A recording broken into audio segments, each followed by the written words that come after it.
Hello everyone, welcome to Prudent Classes. Hope all of you are doing good. So guys, आज की इस video में हम discuss करेंगे हमारे सब्जेक्ट MCO4, जो कि एमकॉम सेकेंड ईयर का एक सब्जेक्ट है जिसका नाम है बिजनेस एनवायरनमेंट। इसके मोस्ट एक्सपेक्टेड क्वेश्चंस जो कि जून और दिसंबर 2021 एग्जाम्स के लिए एप्लीकेबल हैं, और जून के जो एग्जाम्स है वो अगस्त में होने वाले हैं, और बाकी अगर आप दिसंबर में एग्जाम्स देना चाहते हैं तो भी आप इन क्वेश्चंस को प्रिपेयर कर सकते हैं। And if you prepare these questions nicely properly, then I guarantee कि आप एटलीस्ट 70 to 80% मार्क्स आराम से स्कोर कर पाएंगे। तो I be discussing the paper pattern and I also give you scoring techniques जो कि हेल्प करेंगी आपको आपके एग्जाम्स में अच्छे मार्क्स स्कोर करने में। और यहाँ पर मैं यूनिट वाइज आपको प्रोवाइड करूंगा इंपॉर्टेंट क्वेश्चंस, ताकि आपको जो क्वेश्चंस है फाइंड आउट करने में भी डिफिकल्टी ना हो। मिशन याद रखिएगा, दैट इज 70% और मोर इन आवर अपकमिंग एग्जाम्स। तो सबसे पहले स्टार्ट कर लेते हैं, पेपर पैटर्न को देख लेते हैं, उसके बाद में हम आगे बढ़ते हैं और इंपॉर्टेंट जो क्वेश्चंस हैं उनको डिस्कस करेंगे। सो गाइज, क्वेश्चन पेपर आपके स्क्रीन पर आ चुका है, आप देख सकते हैं। दिसंबर 2020 का पेपर है जिसके एग्जाम्स आपके कंडक्ट हुए थे फरवरी में। MCO 004 बिजनेस एनवायरनमेंट, 3 आवर्स का टोटल पेपर था। मैक्सिमम मार्क्स थे आपके 100, और कोई भी 5 क्वेश्चंस अटेम्प्ट करने थे आपको। ठीक है, 5 क्वेश्चन, लेकिन चेक कर लेते हैं कितने टोटल क्वेश्चंस थे। इन टोटल देवर 9 क्वेश्चंस, और 9 में से कोई भी आपको 5 अटेम्प्ट करने थे। तो पेपर जो है काफी लेंदी है। सब्जेक्ट की अगर मैं बात करूं तो MCO4 is a lengthy subject. ठीक है, चैप्टर्स बहुत ज्यादा हैं, पढ़ने के लिए मटेरियल बहुत है, और टॉपिक्स बहुत हैं। बेसिकली अगर मैं बात करूं तो आपको स्टडी बहुत ही रिगरसली करनी पड़ेगी सब्जेक्ट की, लेकिन चॉइस आपको मिलती है तो आप सही क्वेश्चन चूज करके अपने मैक्सिमम मार्क्स स्कोर कर सकते हैं। इस सब्जेक्ट में आप आराम से 80% मार्क्स ले सकते हैं, क्योंकि पूरा थ्योरी सब्जेक्ट है। बस आपको तैयारी अच्छे से करनी पड़ेगी। तो जैसा आप देख सकते हैं, पहला क्वेश्चन आपकी स्क्रीन पर है। 20 मार्क्स का ये क्वेश्चन है। ठीक है, 20 मार्क्स का ये क्वेश्चन है और लॉन्ग क्वेश्चन है बेसिकली। ठीक है, तो पेपर में आप अगर देखेंगे तो आपको मोस्टली लॉन्ग क्वेश्चंस मिलेंगे 20 मार्क्स के, और सारे लॉन्ग क्वेश्चंस आपको दिख रहे होंगे अभी स्क्रीन पे। इसके अलावा पार्ट में भी क्वेश्चन पूछ ले जाते हैं 10-10 मार्क्स में। तो कोई भी क्वेश्चन अगर आपका 10 मार्क्स का होगा, ठीक है, 10 मार्क्स का होगा, तो उसके लिए एटलीस्ट आपको 2 to 3 पेजेस फिल करने हैं। ध्यान दीजिएगा, 3 पेजेस अगर हो जाते हैं, इंक्लूड करिएगा डायग्राम, प्रेजेंटेशन अच्छे से दीजिएगा, तो इससे आपको ज्यादा मार्क्स गेन होंगे। ठीक है, इस चीज को आपको ध्यान रखना है। और कोई क्वेश्चन जो कि अगर 20 मार्क्स का है in total, let's talk about, जैसे ये वाला क्वेश्चन है 20 मार्क्स में, क्वेश्चन नंबर 7, और ये कितने सारे पार्ट्स में। What do you mean by privatisation, why it is considered necessary today, explain the possible areas of privatisation and point out the problem associated with privatisation of India. तो बहुत detail में आपसे एक क्वेश्चन पूछा है, हर एक part को equal weightage दीजिए, और इसके लिए आपको 5 to 6 पेजेस अपने आंसर के लिए देने पड़ेंगे। तो अगर आप इस पैटर्न को फॉलो करते हो, आई गारंटी कि आपको अच्छे मार्क्स मिल जाएंगे। एक और चीज है, कभी कभी क्वेश्चंस आपके 5 या 8 मार्क्स के भी आ जाते हैं, और 12 मार्क्स के भी आ जाते हैं। ठीक है, 5 मार्क्स का कोई भी क्वेश्चन आता है तो 1 या 1.5 पेज, 8 मार्क्स में एटलीस्ट 2 पेजेस, और 12 मार्क्स का अगर कोई भी क्वेश्चन आता है, ठीक है, तो 12 मार्क्स में एटलीस्ट आपको इंश्योर करना है 3 to 4 पेजेस, और इसके बीच में रहें तो ज्यादा अच्छा है, मार्किंग अच्छी मिलेगी। और सबसे बड़ी चीज, टू द पॉइंट रखना है, कुछ भी गप नहीं लिखनी, आपको टू द पॉइंट चलना है अपने पेपर में। टू द पॉइंट रहेंगे जितना, और डायग्राम्स बनाएंगे अच्छे से, ऑटोमेटिकली टीचर आपको मार्क्स ज्यादा प्रोवाइड करेगा। अब कुछ क्वेश्चंस ऐसे भी आते हैं बेसिकली जिसमें आपको शॉर्ट नोट लिखने होते हैं। ठीक है, तो उसमें भी आपको चॉइस मिल जाती है। यहाँ पर आपके 3 ऑप्शंस आपके पास अवेलेबल हैं, कोई भी 2 अटेम्प्ट करने हैं 10-10 मार्क्स के अकॉर्डिंग। ठीक है, तो पेपर इजी आता है अगर मैं बोलूं, लेकिन सब्जेक्ट बहुत लेंदी है। जब आप पढ़ना स्टार्ट करेंगे तो बहुत डिफिकल्टी फेस होगी, बहुत सारी चीजें आपको याद करनी पड़ेंगी, बहुत सारे रूल्स एंड रेगुलेशंस आपको समझने पड़ेंगे, जो कि इजी नहीं होता किसी भी स्टूडेंट के लिए। तो इस सब्जेक्ट को प्लीज ज्यादा वेटेज दे के चलिएगा, ज्यादा टाइम दे के चलिए, और हो सके तो अभी से इसकी प्रिपरेशन कर दीजिएगा। ठीक है, तो अभी पेपर आपने देख लिया। Now let's talk about the important question that I have for you. तो अपना नोटपैड वगैरह तैयार कर लीजिए, और स्टार्ट करते हैं अपने discussion. So guys important question आपकी स्क्रीन पर आ चुके हैं। यूनिट नंबर 1 जिसका नाम है डायमेंशंस ऑफ बिजनेस एनवायरनमेंट। तो इसके आप देख सकते हैं 3 इंपॉर्टेंट मैंने यहाँ पर क्वेश्चंस नोट किए हैं जो आपको अच्छे से प्रिपेयर करने हैं। और गाइज अगर इस वीडियो पर 100 लाइक्स आएंगे, 100 से ज्यादा, तो I will provide the PDF to you for these questions on my Telegram channel. तो टेलीग्राम चैनल को भी ज्वाइन कर लीजिए। इस पे मैं बहुत सारी PDFs अभी अपलोड करने वाला हूँ इंपॉर्टेंट टॉपिक से रिलेटेड, जिससे कि आप अपने एग्जाम्स की प्रिपरेशन अच्छे से कर पाए। आपकी कोई क्वेरी है तो आप प्लीज इंस्टाग्राम पे मुझे फॉलो कर लीजिएगा, वहां पर मेरे से क्वेश्चन पूछ सकते हैं, ठीक है। और अगर चैनल पर नए हैं तो एक बार सब्सक्राइब भी कर लीजिएगा, ठीक है, जिससे कि फ्यूचर जितनी भी वीडियोस हैं मैं लाने वाला उन सब की नोटिफिकेशन आपको मिल जाए। और वीडियो प्लीज शेयर जरूर कर दीजिएगा, बिकॉज शेयर करना बहुत इंपॉर्टेंट है। अपने दोस्तों के साथ शेयर करेंगे तो उनकी भी एग्जाम्स की प्रिपरेशन अच्छी हो जाएगी, ठीक है। तो चलिए अब स्टार्ट करते हैं। पहला क्वेश्चन जो है, व्हाट इज बिजनेस एनवायरनमेंट। अब मैं कुछ क्वेश्चंस आपको मोस्ट इंपॉर्टेंट बताऊंगा, कुछ आपको इंपॉर्टेंट बताऊंगा। मोस्ट इंपॉर्टेंट क्वेश्चन सबसे पहले प्रिपेयर करने हैं और इंपॉर्टेंट क्वेश्चंस उसके बाद में। तो सबसे पहला क्वेश्चन मोस्ट इंपॉर्टेंट है, बिजनेस एनवायरनमेंट क्या होता है। Explain the major element which constitute the environment of business, why it is important for a manager to study and scan this environment. ये बहुत ही इंपॉर्टेंट क्वेश्चन है, कई बार एग्जाम्स में आ चुका है, तो इसको मोस्ट इंपॉर्टेंट में टिक कर लीजिए। सेकंड है, enumerate the important changes taking place in Indian business environment and state the impact of emerging rural markets on business in India. तो ये हमारा इंपॉर्टेंट में है, इसको अच्छे से पढ़ लीजिएगा। इस पर मैं आपको वीडियो प्रोवाइड कर दूंगा। बाकी जो हमारी फर्स्ट क्वेश्चन है उस पर ऑलरेडी वीडियोस अपलोडेड हैं, तो चैनल के प्लेलिस्ट में जाकर एक बार चेक कर लीजिएगा, MCA4 की प्लेलिस्ट है। क्वेश्चन नंबर 3 शॉर्ट नोट देखने हैं। 10 मार्क्स के अकॉर्डिंग एनवायरमेंटल स्कैनिंग क्या है और इंपॉर्टेंट क्या है बिजनेस एनवायरनमेंट की, इन पर भी आपकी वीडियोस अवेलेबल है, तो आप जाकर चेक कर सकते हैं। और दोनों ही मोस्ट इंपॉर्टेंट टॉपिक्स हैं, ठीक है। अब बढ़ते हैं नेक्स्ट स्लाइड पर। Unit number 2 socio cultural environment. तो इसमें आपका सबसे पहला क्वेश्चन है जो कि मोस्ट इंपॉर्टेंट है, how does socio cultural environment affect business decision making, give a brief account of the nature of socio culture environment prevailing in India. Basically तो जो हमारा कंट्री है उसमें जो सोशल कल्चरल एनवायरनमेंट प्रिवेल कर रहा है, तो उसके बारे में आपको थोड़ा सा उसके नेचर के बारे में बता देना है। तो थोड़ा सा यहाँ पे ऐड कर लीजिएगा, ठीक है, इंडिया के पर्सपेक्टिव के बेसिस पर आपको बताना है। Now enumerate the characteristics of consumerism and the development of consumer movement in India। Important है, एक बार पढ़ के जरूर जाइएगा। Unit number 3 social responsibilities of business. पूरा ही चैप्टर काफी इंपॉर्टेंट है, अच्छे से समझ लीजिएगा। कौन कौन से क्वेश्चंस इंपॉर्टेंट हैं, तो देखिए पहला क्वेश्चन मोस्ट इंपॉर्टेंट है, दूसरा भी मोस्ट इंपॉर्टेंट है। तो क्वेश्चन है, socially responsible organisations are usually the most successful organisations. Elaborate on the statement. Give 5 arguments to justify business enterprises assuming social responsibilities and enumerate corporate social responsibilities effort made in India। तो काफी चीजें पूछी गई हैं, बहुत सारी चीजें समझनी पड़ेंगी कि जो सोशल रिस्पॉन्सिबिलिटी होती है, अगर वो ऑर्गेनाइजेशंस फॉलो करते हैं तो वो सक्सेसफुल होते हैं लॉन्ग टर्म में। तो इस पे भी आपका मैंने कई सारी वीडियोस अपलोड की हैं, प्लीज देख लीजिएगा उनको। और आगे भी कुछ इंपॉर्टेंट वीडियोस में लेकर आने वाला हूं, तो उनको भी देखते रहिएगा, चैनल सब्सक्राइब कर लीजिएगा। Next question is explain the concept of social accounting and the various approaches adopted for social accounting and reporting. Guys ये मोस्ट इंपॉर्टेंट है, सोशल अकाउंटिंग के कॉन्सेप्ट के बारे में बताना है और कौन कौन सी अप्रोचेज हैं जो कि सोशल अकाउंटिंग एंड रिपोर्टिंग के लिए आपका अडॉप्ट की जाती हैं, तो उनके बारे में आपको बताना है। Next question we have, explain the concept of social responsibility of business and discuss the nature of its obligations towards employers, shareholders, public at large। इसको इंपॉर्टेंट में लिख लीजिएगा, ठीक है। अब ना बात करेंगे यूनिट नंबर 5 की। यूनिट नंबर आप 4 कहेंगे, 4 का है वो आगे आएगी। तो जो इंपॉर्टेंट यूनिट्स हैं जिनमें से सबसे ज्यादा चांसेस है क्वेश्चन आने के, वो मैंने पहले इंक्लूड किया है। Regulatory policies and environment.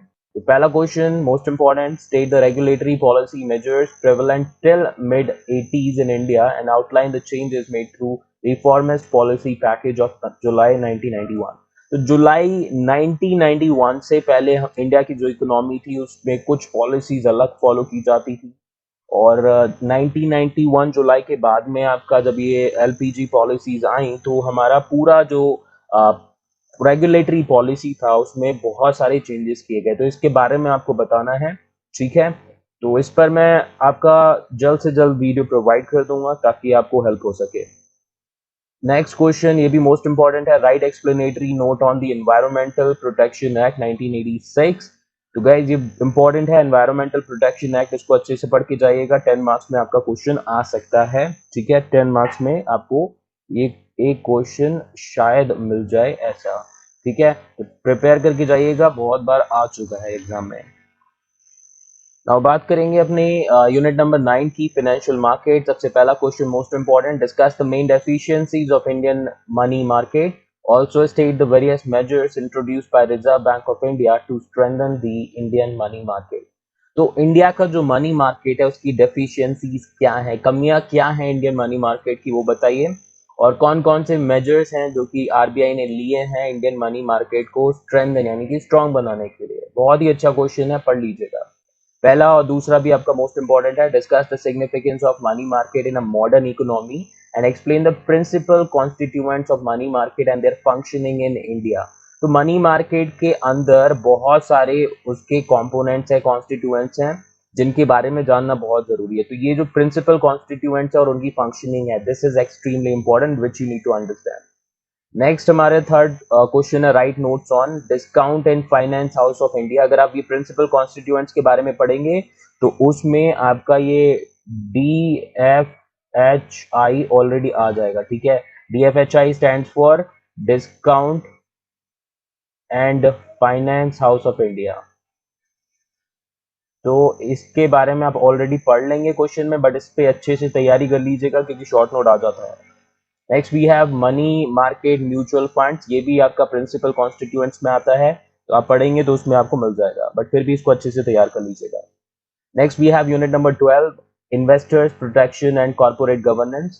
तो इसमें भी आपके कई सारे इंपॉर्टेंट क्वेश्चंस हैं। Let's talk about the question number 1। We have discuss the concept of corporate governance and state the various measures adopted in India to ensure good corporate governance। Most important में टिक कर लीजिए, बताना है कि corporate governance का concept क्या है और कौन कौन से मेजर्स इंडिया में लिए गए गुड कॉर्पोरेट गवर्नेंस के लिए।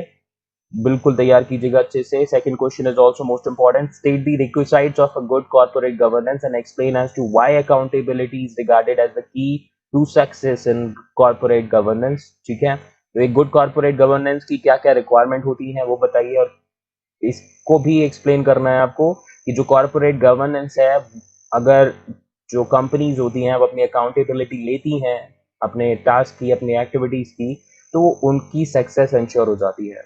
ऐसा क्यों? Right note on need for investors protection, important में लिख लीजिएगा इसको। Now unit number 10, capital markets. ठीक है, तो कैपिटल मार्केट्स, इसमें भी कुछ इंपॉर्टेंट क्वेश्चन है, जैसे कि question number 1, it is extremely important, define stock exchange and describe its key functions, explain its importance for the investors, the corporate sector and the society at large। तो stock exchange को define करना है, उसके important functions बताने हैं, इस पर already videos uploaded हैं, चेक जरूर कर लीजिएगा प्लेलिस्ट में। और आपको बताना है कि किस तरीके से स्टॉक एक्सचेंजेस जो हैं वो इंपॉर्टेंट होती हैं इन्वेस्टर्स के लिए, कॉर्पोरेट सेक्टर के लिए एंड सोसाइटी के लिए। Now, second thing is describe various methods of making capital issues, important में लिख लीजिएगा इसको। और हमारे जो थर्ड क्वेश्चन है, डिस्टिंग्विश बिटवीन, ये मोस्ट इंपॉर्टेंट में लिख लीजिएगा, speculative transactions and investment transactions, primary capital market and secondary capital market, दोनों आपको अच्छे से तैयार करने हैं, मोस्ट इंपॉर्टेंट है।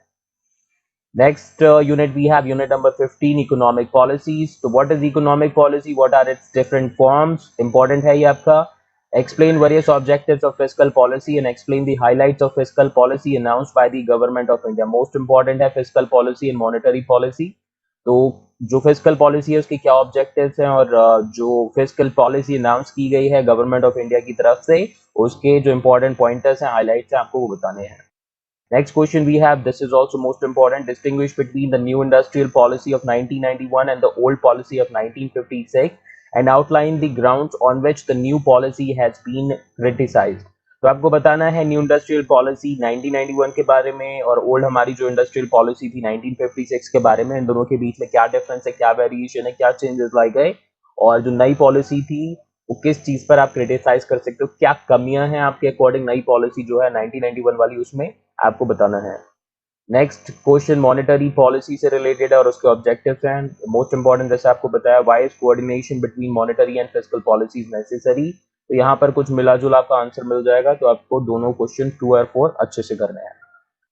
नाउ अब आ गया हमारा यूनिट नंबर 4 पॉलिटिकल एनवायरनमेंट। पहला क्वेश्चन जो कि मोस्ट इंपॉर्टेंट है, explain the nature and significance of political environment, discuss in brief the critical elements of political environment. तो आपको नेचर और सिग्निफिकेंस बताना है पॉलिटिकल एनवायरनमेंट का, उसके बाद में आपको बताने हैं कि कौन कौन से क्रिटिकल एलिमेंट्स होते हैं पॉलिटिकल एनवायरनमेंट के।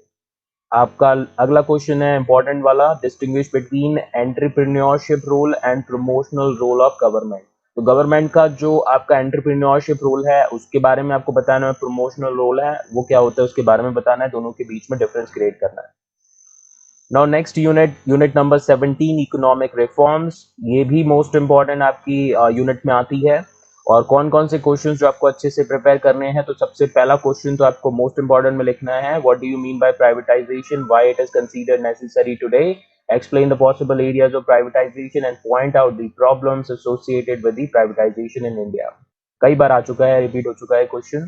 Now, why were economic reforms necessary and what reforms have been introduced? Make a critical assessment of the impact of economic reforms, keeping in view the long-term objective of the economic development। Important में लिख लीजिएगा इसको। Third वाला most important है, explain the framework of Indian financial system, discuss the trade policy reforms initiated by government of India since 1991 to 92। अब ये जो trade policy व रिफॉर्म्स है ये सबसे ज्यादा इंपॉर्टेंट है आपके इस क्वेश्चन में, इसको अच्छे से प्रिपेयर कीजिएगा। नाउ हमारा यूनिट नंबर 8 आ चुका है, लेबर लेजिस्लेशन। तो अब इसमें बात करेंगे, question number 1 is extremely important. Explain briefly the labour legislation measures और act adopted in India to bring harmony and cooperation, the cooperative relationship between employees and employers in resolving individual conflicts and disputes। तो labour legislation जो acts अब India में adopt किए गए हैं ताकि employers and employees के बीच में कोऑर्डिनेट रिलेशन बन पाए, डिस्प्यूट कम हो, कन्फ्लिक्ट्स कम हो, तो कौन कौन से वो मेजर्स हैं उनके बारे में आपको बताना है। अब सेकंड क्वेश्चन है, state the objective of the industrial disputes act 1947 and the adjudication machinery setup for the settlement of industrial disputes in India. ये भी आपका मोस्ट इंपॉर्टेंट लिख लीजिएगा। नेक्स्ट हमारा थर्ड क्वेश्चन जो कि इंपॉर्टेंट है सिर्फ, what is mean by workers participation in management, discuss the schemes of workers participation so far introduced in India. Workers participation in management से आप क्या समझते हैं वो बताना है, और इसके अलावा वर्कर्स पार्टिसिपेशन के लिए कौन कौन सी स्कीम है जो कि इंडिया में इंट्रोड्यूस की गई हैं वो आपको बतानी है। Now fourth question, distinguish between strikes and lockouts and types of restrictive trade practices. ठीक है, तो इसके बारे में आप जो स्ट्राइक्स एंड लॉकआउट है, लेआउट है, इसको आप अच्छे से प्रिपेयर कीजिएगा। तो चलिए अब आगे बढ़ते हैं अपने नेक्स्ट स्लाइड पर। नेक्स्ट स्लाइड यूनिट नंबर 20 से है और इसका जो क्वेश्चन नंबर 1 है that is extremely important. Unit number 20 जो कि है foreign investment and collaboration. Question है, why is foreign capital so important for India's economic development. तो जो फॉरेन कैपिटल है वो क्यों इंपॉर्टेंट है इंडिया के इकोनॉमिक डेवलपमेंट के लिए, आपको पता ही है रीजन, इंडिया के पास में कैपिटल की कमी है। Point out important policy changes announced by the government of India to attract foreign capital since July 1991। तो जुलाई 1991 की जो एलपीजी पॉलिसी आई उसमें ऐसे क्या पॉलिसी चेंजेस लाए गए जिससे कि फॉरेन कैपिटल को अट्रैक्ट किया जा सके।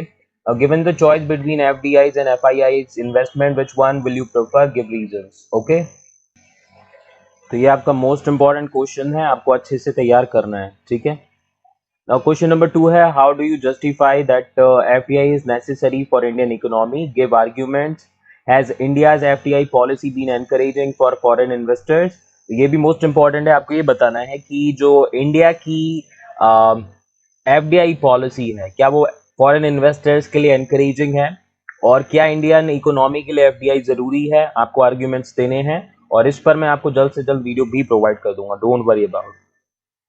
नाउ बात करते हैं नेक्स्ट स्लाइड की जो कि है unit number 16 small scale industries. Question number 1 most important है, define small scale sector, discuss the institutional framework that has been evolved for the promotion and growth of small scale sector in India, what are the major constraints that are still being faced by the small scale sector। तो ये question most important है और इसको आपने अच्छे से prepare कर लिया तो आपकी पूरी यूनिट बहुत अच्छे से हो जाएगी और इसके बाहर आपको क्वेश्चन कोई भी नहीं मिलेगा। ठीक है, तो इंस्टीट्यूशनल फ्रेमवर्क में ये सिड, सीडोस, एसआईएसआई, सिडबी ये सब आ जाते हैं, तो इन पे ध्यान दीजिएगा और अच्छे से तैयारी कीजिएगा। ये क्वेश्चन भी कई बार एग्जाम्स में रिपीट हो जाता है, और कम से कम अगर ये क्वेश्चन आता है तो ये 20 मार्क्स का होगा। 20 मार्क्स सोच लीजिए, एक क्वेश्चन अगर अच्छे से प्रिपेयर कर लेंगे तो आपको 20 मार्क्स में से एट लीस्ट टीचर जो है अगर अच्छे से लिखते हैं तो 16 टू 18 मार्क्स तो दे ही देगा। चलिए तो अब आगे बढ़ते हैं, सेकंड क्वेश्चन की बात करते हैं। सेकंड क्वेश्चन है हमारा, discuss the services provided by the following national level institutions for promotion and development of small scale industries in India.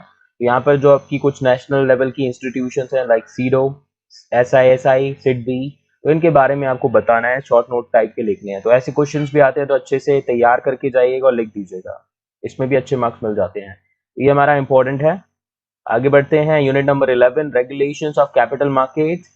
इसमें अगर मैं बात करूं तो क्वेश्चन जो है वो आपका दोनों ही इंपॉर्टेंट है, ठीक है। State SEBI's guideline in respect of pricing of securities at the time of making a public issue, promoters contribution in a public issue of securities, document to be submitted along with the offer document by the lead manager।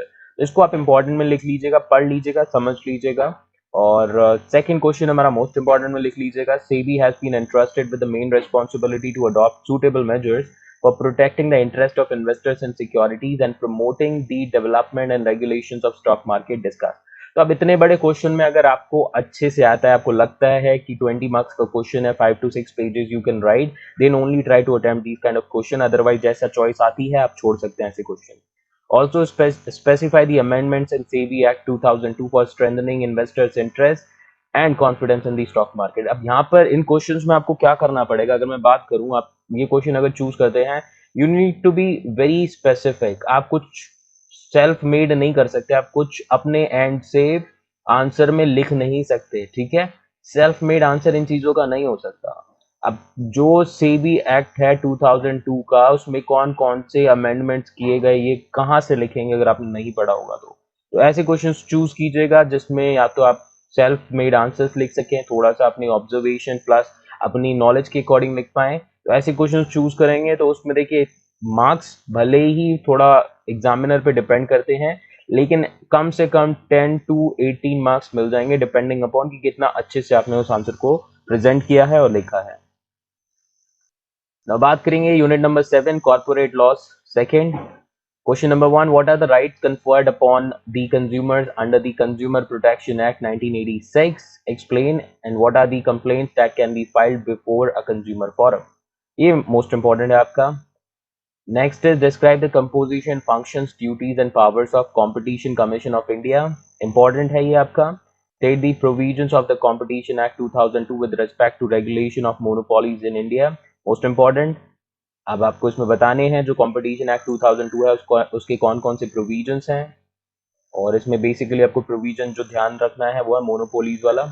Next question है, write notes on monopolistic and restrictive trade practices. बहुत ही important topic है ये आपका, most important में इसको भी लिख लीजिएगा।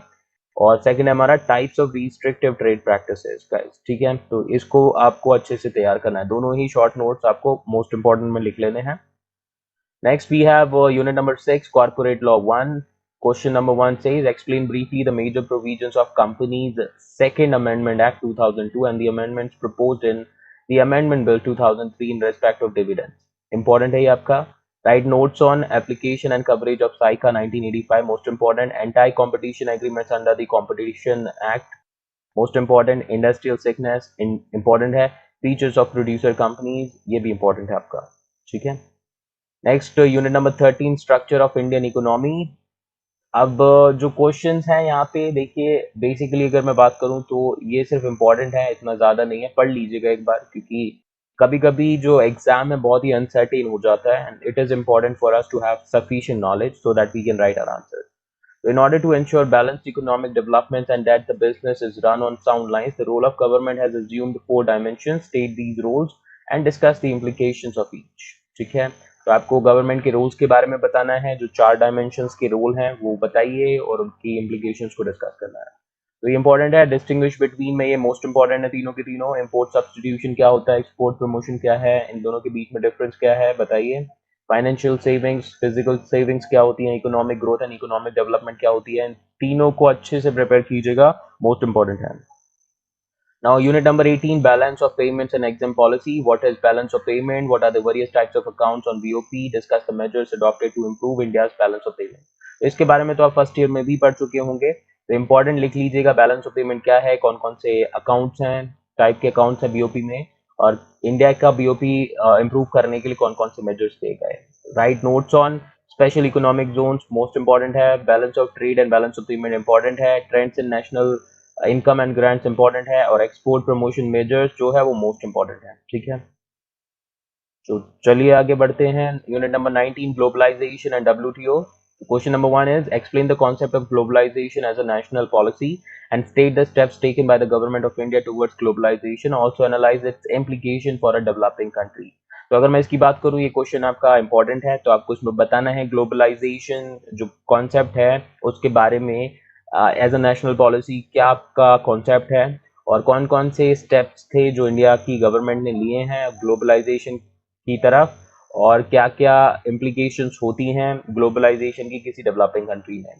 तो क्वेश्चन नंबर 2 मोस्ट इंपॉर्टेंट है, write notes on agreement on trade related investment measures TRIMS and trade related intellectual property right trips. ठीक है, दोनों ही मोस्ट इंपॉर्टेंट है। Now, unit number 21, technological environment, और ये हमारी आई बिलीव लास्ट स्लाइड है। तो लास्ट हमारा क्वेश्चन जो हम डिस्कस करेंगे, explain the rational and mechanism of technology transfer. तो टेक्नोलॉजी ट्रांसफर के पीछे क्या रेशनल है, कैसे टेक्नोलॉजी ट्रांसफर किया जाता है, इसके बारे में आपको बताना है। और ये क्वेश्चन अगर आपका एग्जाम में आएगा तो एटलीस्ट 10 मार्क्स में होगा। ठीक है, तो 10 मार्क्स के हिसाब से इसको तैयार कर लीजिएगा। और इसके अलावा आपके कोई भी क्वेश्चन हो, जैसे आपको बोला, टेलीग्राम चैनल ज्वाइन कर लीजिएगा, इंस्टा पे फॉलो कर लीजिएगा, और यूट्यूब चैनल को सब्सक्राइब कर लीजिएगा, क्योंकि बहुत सारी वीडियोज आने वाली हैं जो कि आपको हेल्प करेंगी आपके एग्जाम में टू स्कोर गुड मार्क्स। ठीक है, वीडियो पसंद आया हो तो लाइक कीजिएगा, और जितना हो सके सबसे ज़्यादा इसको शेयर कीजिएगा दोस्तों के साथ में। तो thank you so much for watching, stay safe, stay healthy, take care.